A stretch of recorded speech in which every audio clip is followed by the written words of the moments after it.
What's up, everybody? Thanks for tuning in. I'm Matt Mastrangelo, and welcome to the first official episode of Silver Screen Scrutiny.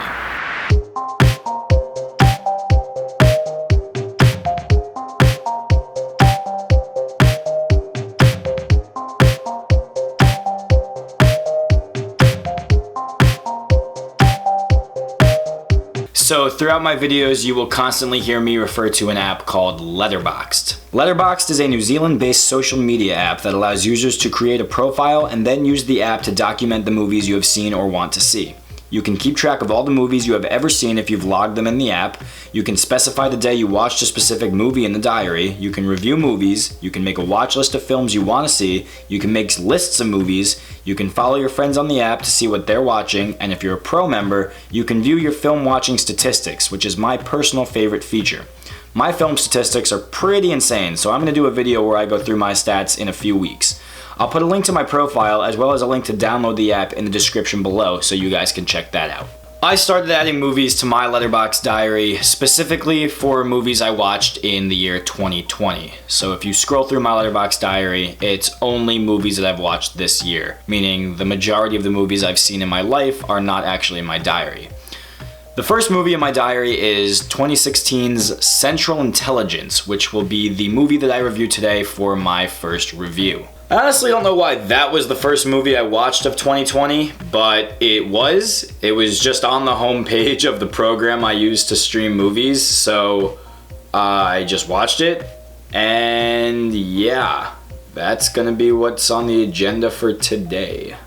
So, on Letterboxd, I gave this movie 2.5 out of 5 stars, and I wrote that The Rock and Kevin Hart have great chemistry together, but this was just another dumb action movie. There were a few comedic moments that stood out, but overall, this wasn't anything exceptional. I honestly only watched this movie once, and it was on January 1st, 2020, so I actually don't remember a lot of the big details of this movie, but I do remember that I didn't love it, and this review still pretty much rings true.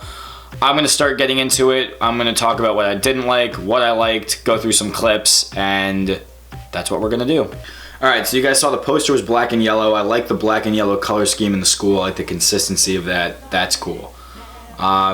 This was definitely something weird to see as the opening thing, and that's young Dwayne Johnson's character. That's not obviously him, but seeing Dwayne Johnson's character in high school as like this overweight kind of, stocky whatever, like this outcast, that's something you don't usually see with The Rock in movies that he's in. So I like that they changed that up a little bit, but this was definitely a weird scene. And then we'll fast forward a little bit. You got Kevin Hart here is the big, everybody loves him, athlete, good student. He's got a nickname, the Golden Jet, and everybody calls him that, and everybody loves him.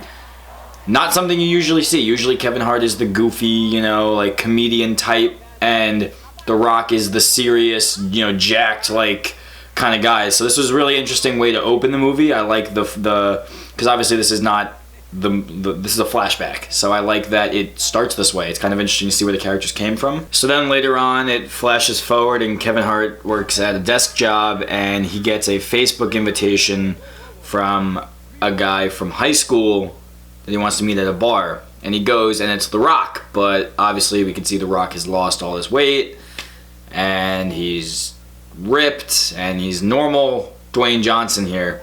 So they're gonna meet up and have a drink. Just a basic intro to the two characters again who haven't seen each other since high school. And he takes off his shirt and his arms are revealed and everybody's like, oh my god, this guy's huge. And then he goes to the bathroom and this guy tries to take the chair and Kevin Hart gets up and says you can't take the chair. And then Kevin Hart, he's 5'4". This guy is obviously much, much taller, probably 1.5 foot. I would say this guy's probably 6'7", and so that's a huge difference right there, so it's kind of funny to play the height difference. And then The Rock comes over and you can see The Rock looks up at this guy. Now The Rock is 6'5", 6'6", and this guy's taller than him. So this guy must be very, very big, which is kind of interesting. And then the guy's friends come over and you got this guy in the back who is bigger than the guy in the red shirt. I mean, that guy's got to be like 6'8" or something like that, which is really interesting.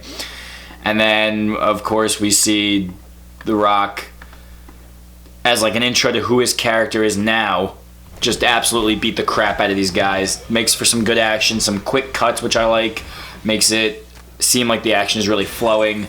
I thought this went really well. And then, you know, they walk out of the bar, and then their bartender goes, "Oh, I hope he's Catholic." That's such a dumb joke, but you know, I'll allow it. It's pretty. It works. So then we have this scene where, you know, The Rock has now recruited Kevin Hart to help him on his mission because he works in the CIA, and they're being chased because that always happens, and The Rock is getting beat up by this guy on a motorcycle, and Kevin Hart, who is just a guy who works behind a desk, has no experience, so he's hiding under the car. I like this stunt. The Rock throws the thing, the pole, and hits the guy right in the bike. It's kind of a, you know, stopping the spokes, he flips over. It's a cool stunt, but nothing crazy. And this guy, The Rock knows him, Larry, who comes in flipping the nunchucks. You know, I was hoping we'd see a little more of a fight here. It's kind of just a lot of talking. But, you know, The Rock really thinks he's got backup, and then Kevin Hart steals the motorcycle and runs, and then he takes out The Rock. You know, it's just kind of a quick revealing scene about their characters. The Rock is ready to fight, and Kevin Hart does not want any part of this because he doesn't know what he's doing. And it also lets you know that since The Rock knows who's after him, that there's something else going on here since he's being chased by people that he knows. So then you got characters played by Amy Ryan from The Office, you got Aaron Paul from Breaking Bad, and Jason Bateman from Ozark, Arrested Development, all those things. They're all good. They're not great in this movie. This is not one of those movies where like the performances are going to be like amazing. And the Oscar goes to... It's a comedy action movie, like nobody's going to be standing out. But you know, they're all great actors, so it's cool to see them, but you know, nobody was standout, and I don't think the performances of anybody, like I said, you know, were enough to really make me enjoy this movie. This movie was mainly just a mindless action movie. I want you to really concentrate on me. That is a quick watch if you want to, you know, just laugh a little and see The Rock beat up bad guys. So, nothing to write home about, but an entertaining movie? Sure. Are you not entertained? I guess. Funny, not crazy funny, but it had its moments, it had some jokes. But yeah, overall, didn't really love this one. That's why I only gave it 2.5 out of 5 stars. It's not really one that I feel like I would watch again, unless like, you know, I had nothing else to watch and it was on TV, maybe I'd watch it. But Central Intelligence was definitely not my favorite movie, but it kicked off the year 2020 for me. And yeah, that is my first review. It wasn't crazy in depth. I promise there will be more in-depth reviews, especially with movies I liked a lot more or movies that I hated a lot more. This was just to kind of give you guys a taste of the kind of stuff I will be doing. But if you've seen Central Intelligence, let me know what you thought of it in the comments. If you haven't, comment anyway. I'd love to hear from you guys. Like, comment, subscribe if you want. There will be more videos coming soon. I'm just starting to get the hang of this, and yeah, thank you guys for watching. Stay tuned, watch some movies.